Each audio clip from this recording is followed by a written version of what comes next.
Yeah, I mean, I became passionate about it because I lived it. I just took on so much of the invisible labor in our family when I stepped into motherhood. That's the thing about the mental load that I think often people get a little bit confused on, both men and women, which is the mental load is not just the tasks themselves. Really look at this as an opportunity to assess the systems in your life that played a part in this, and then build a future for yourself that works. Welcome to the Feel Good Club podcast. This is the place where ambitious working moms learn how to elevate their well-being, increase success in all areas, and create a positive, aligned life. Whether you're here to hear expert interviews or inspiring talks, this is your space to learn and grow. I'm Tia Graham, keynote and TED speaker, best-selling author, and founder of the Feel Good Club community for high-achieving moms. I am an expert in the science of happiness. This show is here to help you feel grounded, happier, and connected to yourself and others. I know you are going to love it. Thank you for being here. Let's dive in.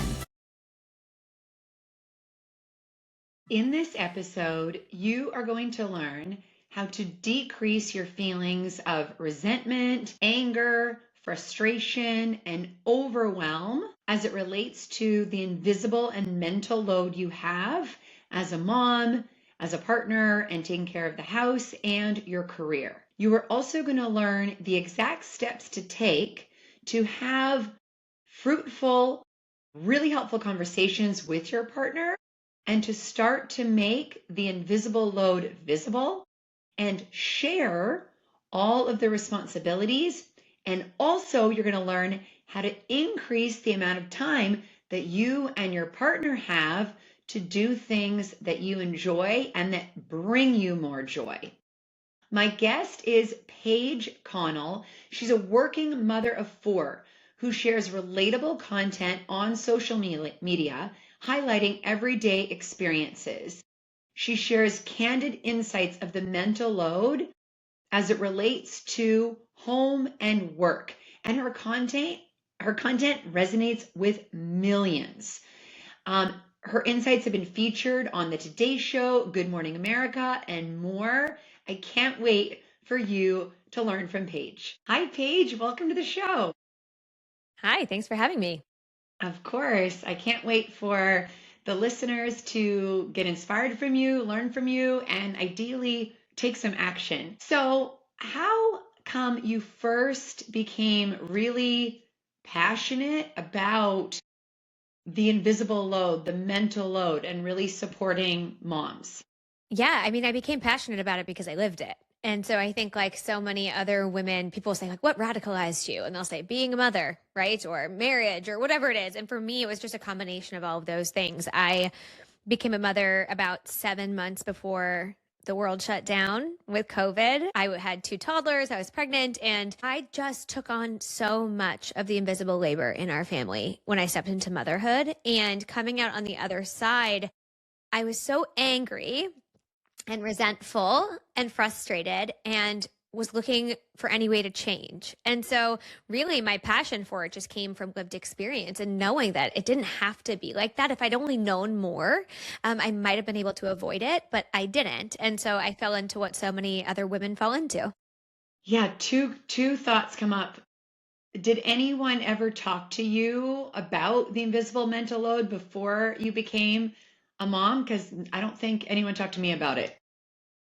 No, I don't think anybody even knew that language, really. I became a mom, I don't know, 7 years ago now. And I don't remember hearing that word or knowing what that word was. And even when I started to learn the language, it's not like my mom knew what I was talking about or my sister who'd become a mother before me. She's like, I have no idea what we're talking about. None of us knew. We didn't have this language. Yeah. And so it was very difficult to have the conversations because we didn't have words to describe what was happening. It really just felt like a laundry list of complaints as opposed to this is the mental load of motherhood.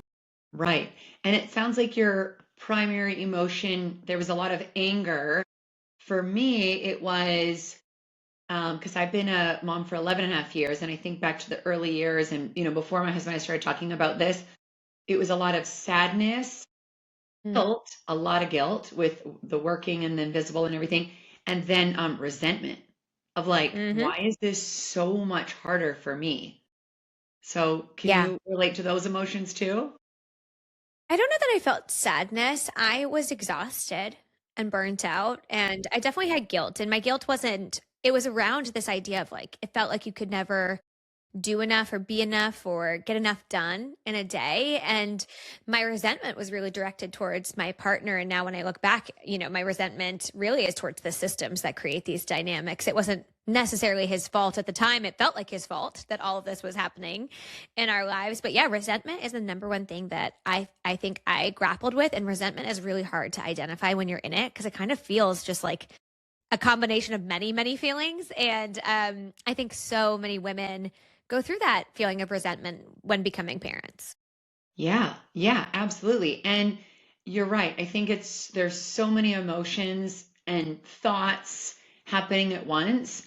Of course, your body's going through this transformation, your life Mm. has just changed completely, and it's confusing. And then we also all are trying to do our best, right? Be a good mom and all the different things that, yeah, it can be really confusing. So if someone's listening right now and is identifying with what you and I are saying, thinking, yeah, I'm feeling some anger. I'm feeling some resentment.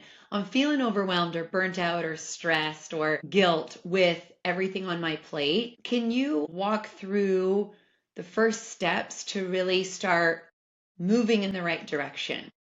Well, the first thing you have to do is really start to identify what it is, right? So I think for so many of us, when you're really in the thick of it, it's hard to step back and look at everything going on and say, oh, that's invisible labor, or I'm feeling burnt out. It's hard to even articulate those things because when you're in it, you're just trying to survive, right? And so part of what we have to do, which is really hard, is to start to try to identify and speak to what's happening. So I remember for me, that meant having conversations with my therapist and just like trying to get it all out and just like throwing everything out, putting it on the table, and then trying to sort through what I was feeling.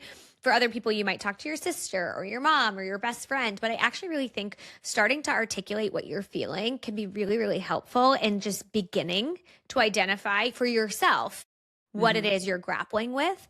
And then I Right. think secondarily to that is I always encourage people to make the mental load as visible as possible, not just to have a conversation with your partner, but to see all of the work that's going on. So often we just move through our days and checking off our never ending to do list that is invisible to everyone else.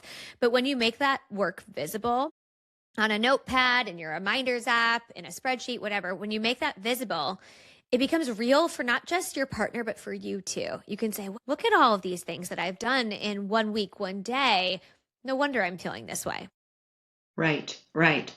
Yeah, it's such a powerful exercise. I highly recommend it.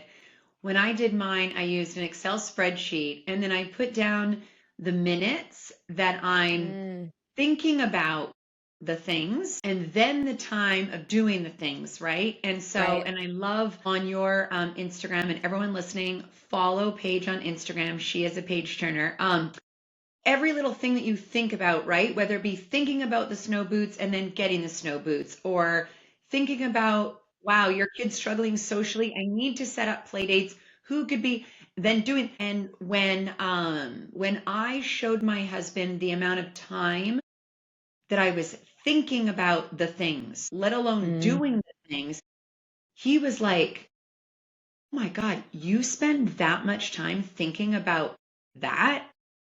And I was hmm. like, yeah, where he had an appreciation, and I think he was also like, how come you think so? Like, because he doesn't think about it. Yeah. It was very eye-opening for him, and then of course led to a really, really great discussion. Yeah.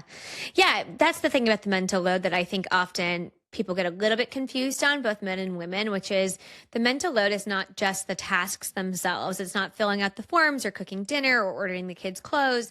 It's being the person who's thinking about and planning and anticipating. So for my daughter, for example, I've noticed that she's growing out of her pants a little bit. And so I'm trying to see what we have in hand me downs. And if we don't have them in hand me downs, then I'm assessing what we do need to buy. And then I'm figuring out where we're going to buy them. And this brand fits her well. This brand always runs large, right? Like I know all of this is in my my brain. I don't have all that on a to-do list. The to-do list might look like order new pants.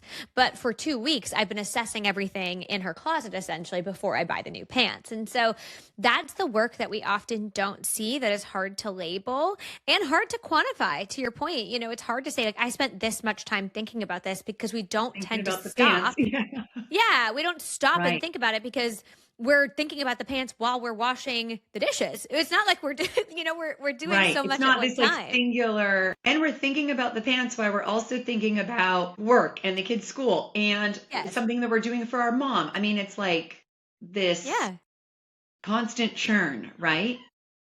Oh, okay. So first step is you sit down with pen and paper. You could talk with therapist, friend, coach, use a spreadsheet, and you're going to start bringing what's in your head out. And it might take time, right? Over a few days, you might be like, oh, wait, also that, and add to it. So let's say you feel good. There's this, working mom listening, go, okay, most of the invisible load, mental load, is out of my head, and it's visible for me. What do you recommend the person does next? Yeah, so I think you have to ask yourself some questions, right? I have women I talk to in all different circumstances. I'm going to speak to the woman who has what she believes to be a willing and able partner who will be a participant in this next step. If you don't have that, it's a different conversation. But for the sake of this conversation, we're going to assume your partner is willing and able and wants to show up with good intent to be a good partner and a good parent and all of the things, right? Because I think a lot of men do. Go ahead. Yeah, no. And I want to say also a partner who maybe who's tired of that resentment or feeling nagged to do tasks all the time, is ready to make a shift for the relationship. Yes, because at the end of the day, we have these conversations not just to share the work, but to build a healthier, stronger, more sustainable partnership, one that feels more equitable, right? And so I often say, if you have that willing and able partner who you believe is showing up with good intent, the next thing you can do is sit down with intention. You don't catch them off guard in the kitchen. You don't talk about it, when you're running between play dates. You find designated time where you say, we're going to sit down for an hour. And we're going to talk about this. We're going to talk about what's going on in our home. We're going to look at this invisible labor, because they also have invisible labor too, and say what's working, what's not working. But first and foremost, I think that resentment piece, I always tell people, if you've come to the table, this is the moment where you have to say, we are a team, not enemies here. I know it can feel like your partner is like it's you against them in these conversations, and you have to say, like, look at all the things I do and you don't do enough. And their instinct is going to be to defend themselves, right? Yes, but if we sit down, if we sit down and say, we are coming together, you and I, because we want to build a marriage and a partnership that feels strong and sustainable, where both people feel like it's fair. And in order for us to do that, we have to work together. And if we want to work together, what are the goals? I always tell people, set a goal together. What is your goal? What are you trying to achieve? But also have individual goals. So when I sat down with my husband, I said to him, I know so many women say this, I don't have any time. I don't have time for the shower I want to have. I don't have time to see my friends. I don't have time to work out. I don't have time to breathe. I don't have time to read a chapter of my book, right? Like, I just need time. I need time in my day to be a person outside of being your partner and their mother. I need space. And his goal was, I want us to have more fun. I want to stop fighting about the dishwasher and stop getting into arguments about the calendar and who's driving where. I just want us to be able to build something where we have more time for fun and not fighting. Having those goals can help you stay aligned with one another as you're going through this really difficult work of reassessing the work in your home and reassigning it, because there's going to be points in time where you get frustrated or he gets frustrated or you have to recalibrate, and being able to sit down and say, this is our goal. This is what we're working towards. And so if we're working towards this, what do we need to do in order to achieve that? Let's take a quick pause for something that can really support you. If you constantly question if you are good enough as a working mom and desperately want to feel happier, I'd love to invite you to a complimentary discovery call with me. In 45 minutes, we'll get clear on what is out of alignment, what you want your days to feel like, and 2 to 3 simple changes you can make immediately to feel calmer and more confident. It's completely free, and it's a chance for us to connect and see if the Feel Good Club for working moms or one-on-one coaching might support you. To grab a spot, go to tiagraham.com/discovery call. That's tiagraham.com/discovery call, and pick a time that works for you. So valuable. And it's important for both people to be emotionally regulated, right? You don't want to come in like feeling really hot. I feel like even like those words that you were saying, if you can be holding hands while you're saying that, because I mean, having two working parents and having young children, and if you don't have a lot of family, you don't have a village around, it is a lot, right? And then all the technology we're bombarded with, etc. And just that recognition that it's very different being a couple now than it was in the 80s, or like when our parents were younger, right? There's a lot more information coming at us. And yeah, I really, really like that of the clarity of each person's goals. And so that you are, you have that like team feeling. And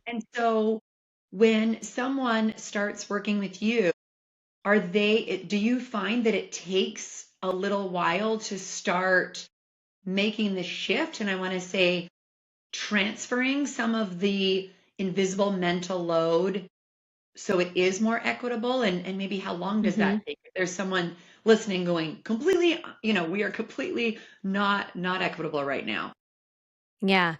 I will say, I think it takes a long time. And I mean, it depends how far down the rabbit hole you are, right? How many kids, how far you are into parenthood. Because what happens is the mental load part, it's kind of like I always say it's like a snowball rolling down a hill. It's picking up speed and more snow as it goes, right? So it's getting bigger and bigger and faster and faster.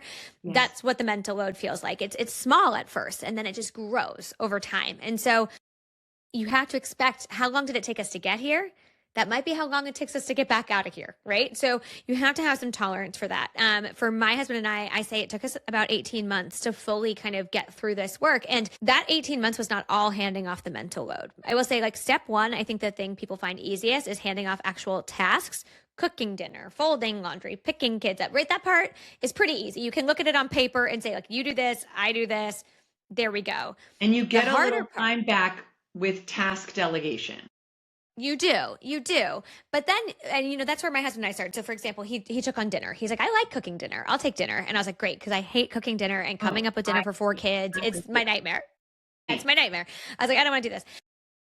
I was like, I would eat an apple for dinner. I don't care. Right? Like, I don't care. And so he's like, I'll do dinner. I was like, fantastic. So he took on dinner, and for a month, 2 months, he cooked dinner every single night. And that was great because it alleviated some time for me. But in reality, like, while he was cooking dinner, I was picking up kids and emptying backpacks, right? Like, we were dividing and conquering. Right. But every single night he would come to me and say, what should I make for dinner? And I was like, this, my friend, that is the mental load. You expect me. Yes, this is the part I don't want to do. Yeah. I don't want to know, like, I have an internal inventory in my brain of everything that's in that refrigerator, everything that's in the pantry, what we got for groceries, what we're running out of, what the kids are eating, what they're not eating, all of the things, right? And he relied on that. He relied on my mental labor, my cognitive labor, in order for him to cook dinner. And that kept the accountability and the ownership with me, because if everyone hated dinner, well, who came up with dinner? Mom. Right. So it's mom's I also fault. feel like, and I don't know if you can relate to this, like as a wife and a mom, we don't want to be the manager of our partner, right? No. Like we're not like managing every little thing. And then because it doesn't, like what you just described doesn't really feel like that much of a relief.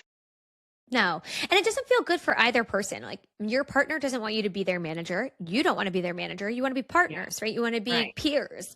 And so, I always say, like, the first chunk of time, I think, is kind of figuring out that actual work, the tasks themselves, then the mental load, which is much harder to pass off because, to your point, even when you think you've got it all out of your brain, something will pop up and you'll be like, oh, I need to talk to you about how we pack the snow gear for school every winter, right? And you didn't think about that when you had the conversation in August because you weren't thinking about winter.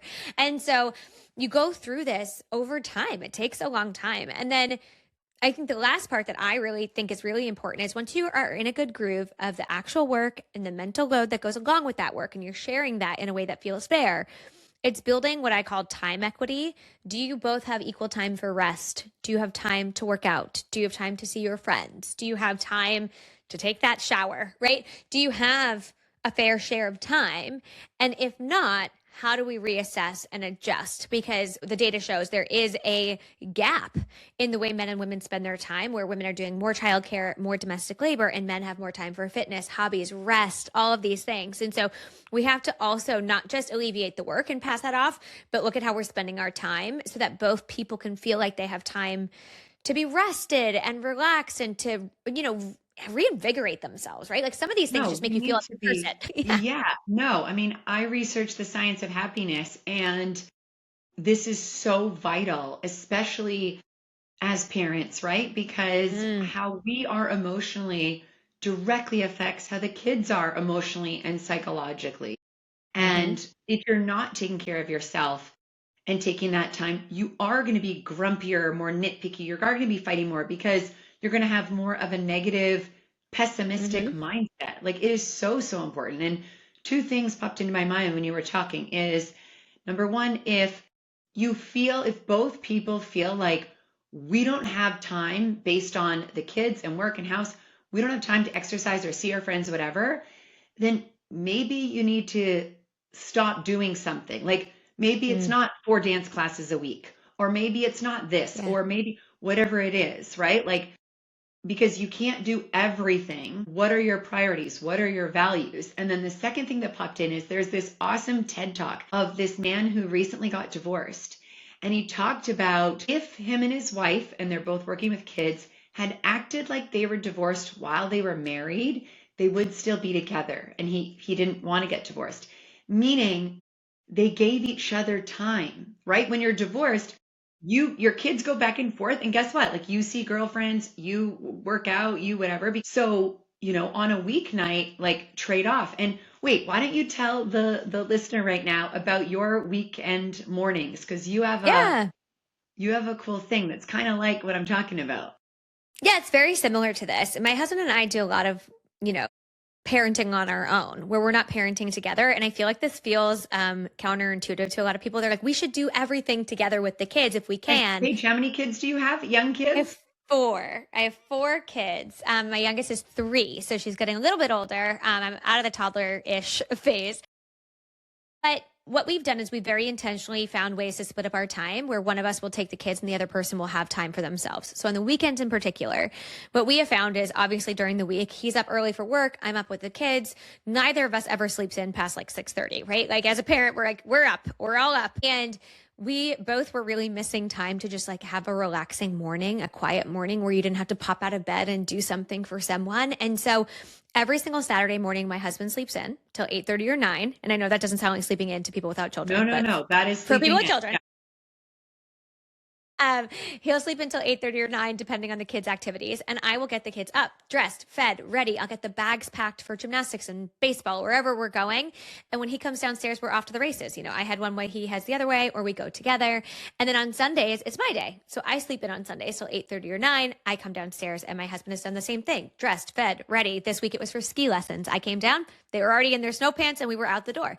And so we give each other time where we also don't feel like it's a punishment in any way. I know a lot of women worry about that. Like, if I take time and my husband does it by himself, will there be more work waiting for me? Part of sharing this is about figuring out that work together. That is awesome. I love it. And yeah, my husband and I do it more on weekend nights, and yeah, and we actually Mm, weekday mornings.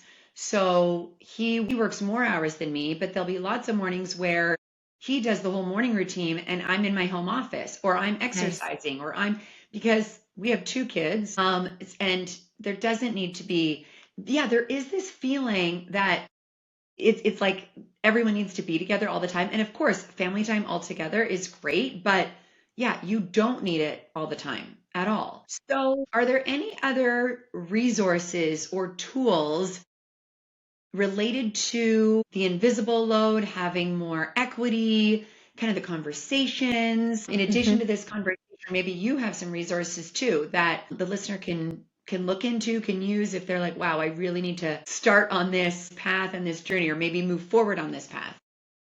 Yeah. Yeah, there's plenty of resources. I think the beauty of where we sit today is that there's tons of books on this topic, which I think are so great. And, now that we have audiobooks and podcasts to listen to these authors, there's a wealth of information. And I think a lot of that information can help with step one, which is just articulating what's happening, being able to kind of identify it. What are a couple of books you would recommend? Yes. Fair Play by Eve Rodsky is a really good book. Fed Up by Gemma Hartley. Emotional Labor by Rose Hackman is a good book. I also really like a new book called Having It All by Corinne Lowe. She's an economist, so she has a lot of data and research that really just helps validate what we're feeling as mothers and women. And all of these books are a really great place to start. And then Fair Play also has a game that goes with it. So you can do the game, which is essentially making that invisible labor visible.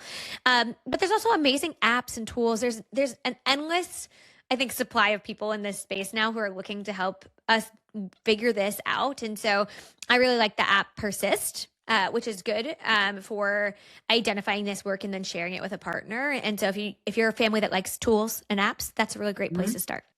Okay, that's awesome. And I want to ask you, because we made an assumption about, I think you said willing and able partner. Any advice for a listener who doesn't feel that way or isn't having that experience? And I know that you have a lot of experience talking with all different types of people and different situations.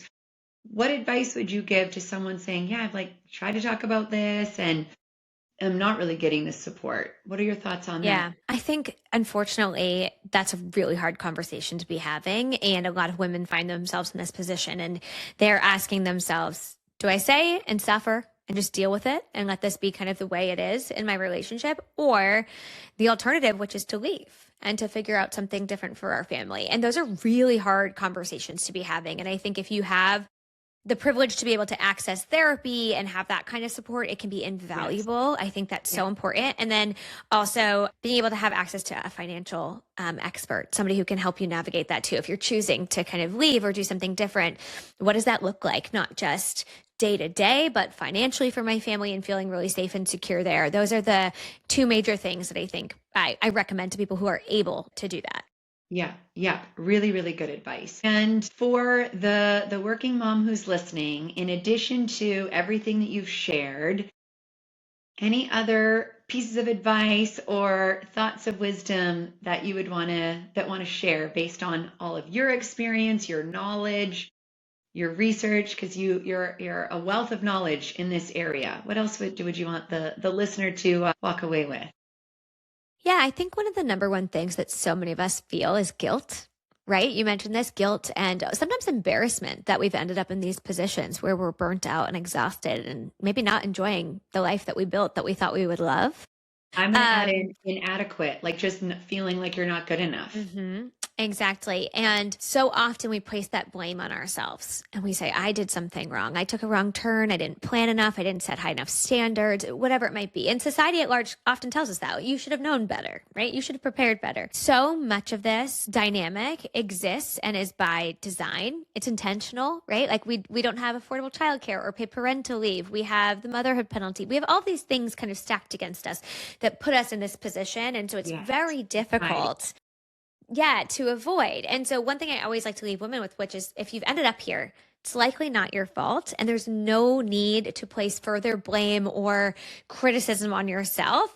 Really look at this as an opportunity to assess the systems in your life that played a part in this, and then build a future for yourself that works, right? And use this as an opportunity to change these dynamics, hopefully not just for ourselves, but for our kids. Because I think when we sit in that place of blame and shame, we don't speak up, we don't try to change it, we just try to work harder and fix it and solve it on our own. And if anything, that just typically leads to further burnout and resentment and exhaustion. And so I really encourage people to kind of take the pressure off yourself a little bit here when it comes to these dynamics. Yes. I always say to prioritize your well-being, and that is about your physical, your mental, your emotional. And so much of that is also about self-compassion and giving yourself grace. So I couldn't agree more. Paige, if people want to learn more about you, where should they go?